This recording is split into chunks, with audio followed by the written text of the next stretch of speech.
एक समय की बात है, एक छोटे से गांव में एक भाई बहन रहते थे जिनका नाम रोहन और राधा था। रोहन बड़ा भाई था और राधा उसकी प्यारी छोटी बहन। दोनों का रिश्ता बहुत ही मजबूत और प्रेमपूर्ण था।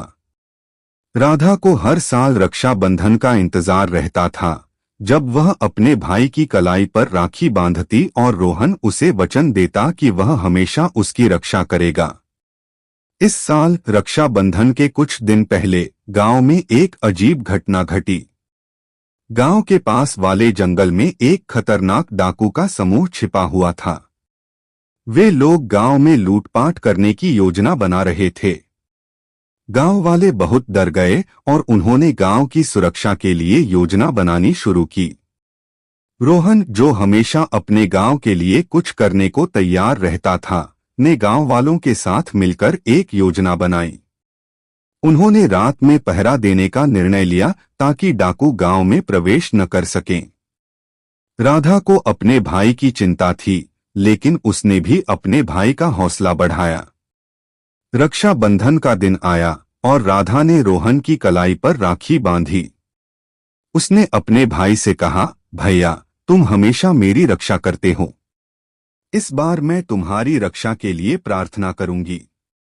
रात को जब रोहन और गांव वाले पहरा दे रहे थे, तभी डाकुओं का समूह गांव में घुसने की कोशिश करने लगा। रोहन ने साहस दिखाते हुए डाकुओं का सामना किया, लेकिन डाकू अधिक संख्या में थे और वे हथियारों से लैस थे। रोहन और गांव वाले मुश्किल में पड़ गए। तभी राधा को एक विचार आया। उसने अपने घर की छत पर चढ़कर ढोल बजाना शुरू कर दिया। ढोल की आवाज सुनकर गांव के और लोग जाग गए और वे भी रोहन की मदद के लिए दौड़ पड़े। गांव वालों की एकजुटता और साहस देखकर डाकू घबरा गए और भाग खड़े हुए। गांव वालों ने राधा की तारीफ की और रोहन ने अपनी बहन को गले से लगा लिया।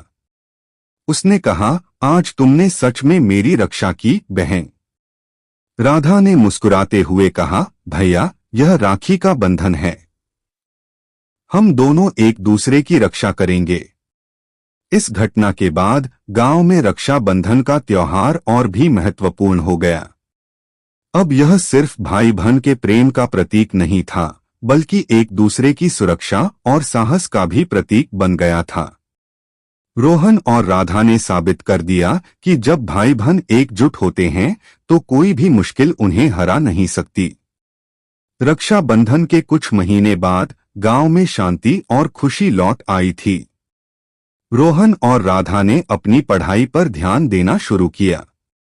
रोहन ने गांव के बच्चों को पढ़ाने का निर्णय लिया ताकि वे भी शिक्षित हो सकें और गांव की प्रगति में योगदान दे सकें।